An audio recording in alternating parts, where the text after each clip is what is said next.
So it's been evident for the last 5 or 6 years, I'd say approaching a decade, that the games industry seems to be going backwards in terms of the progress that's being made. Back in the day, you could take a disc home from your local game store, open it up, read the instruction manual, get excited for it. You put your disc in the console would then load the game, create some save data, and boom, you're playing the game. No login systems, no day one 100 gigabyte updates, no DRM, no linking Microsoft accounts. You just put the disc in the console and you enjoyed the game that you purchased, and then you owned that game going forward. We have lost that tremendously in the modern releases nowadays, where games are coming out in unfinished states. Now they're going 100% digital. You don't even own the game anymore. It's just a license they can take away at any time.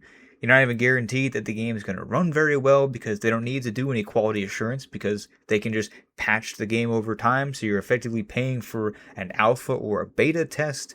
They don't have to ship the game with its full content. They can just sell it to you with DLCs later, which also weren't a thing back in the day. You got the entire game for one price. It just doesn't feel right. It feels like we just keep going backwards. We're getting more and more advanced and beautiful looking games. Don't get me wrong. We've had some absolute bangers come out. But the majority of games seem to be going down this very bad path of becoming less and less of what they used to be, while also simultaneously becoming more and more expensive, not just to produce, but to then rent. Because we don't purchase games anymore, we rent them, which is insane to me that we're letting it happen. The consumer lets it happen, right? The customer is always right. Numbers don't lie. And they wouldn't be doing this kind of thing, the industry itself, if it didn't work. And unfortunately, the majority of people have taken a complacent approach to this. Oh, it's just convenience. I like having things all together. They don't look at the big picture of the games industry as a whole. They don't look at the big picture of owning the things that they purchase. For me, preservation's a big thing. I still have my PlayStation 2, my original GameCube and Wii, my original Nintendo DS. I keep those things because I know they're not made anymore. And there is no way to get them available digitally because I want the original, untouched, physical version of the game that I own. And I appreciate that the Sly Cooper trilogy was put on PlayStation 5 and PlayStation 4. But those are digital releases. And while I did purchase them, I would certainly hope that Sony doesn't take the license before I introduce them to my children. I named my son after these games. It could always happen.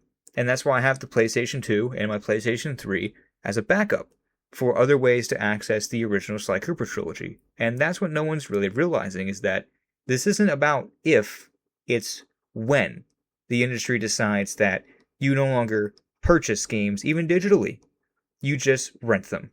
It's coming.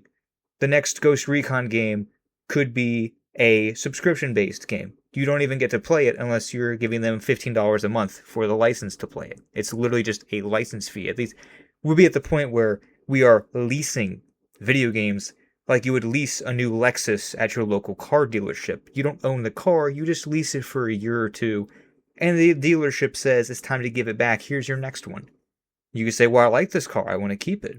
Too bad. You didn't purchase it, you were just leasing it. I don't like this. I don't like the trend.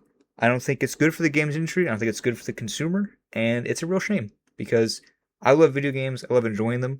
I especially want to preserve them, to show them to my children, and to enjoy them for the rest of my life as long as the hardware stays up to snuff. Obviously, component failures are something that are totally unrelated to the topic, but they do happen. Even with cars, you could have your favorite car. It's been in your family for generations. Your 1967 Chevelle that your dad passed down from his granddad. And, the engine could go out. Stuff like that happens. But on a macro level, if purchasing a game isn't owning it, well, then piracy isn't stealing. Right? That argument keeps coming up, and I'm leaning more and more towards agreeing with it. I used to not. But now that I'm seeing the dirty, immoral underbelly of how the game industry is unfolding, I can see why that kind of movement is gaining traction. I miss when you could just purchase a game, and it worked. But sadly, that is not the age we live in. It's sadly not the age that we're going into. It's only going to get worse. But maybe in the future it can change. Maybe someone else will come out of the woodwork and make a console that operates this way. Maybe the indie devs can make an indie console, a AA gaming console that still uses physical media. But for the AAA industry, or the quadruple A, as Ubisoft calls themselves, it's not looking good. So we'll have to see what happens in the future. But for now, I would buy up all the physical media that you can, because this is not going to go well. And I'm really sad to see it go down this path. Like every other industry, and I hate using the word industry, but they get pummeled into the dirt to be as profitable and efficient as possible. And at the end of the day, the only people that get hurt are the ones with genuine care and passion for that industry. So get all the physical media we can while it's available, and we'll do our best to preserve it. You guys have a good one.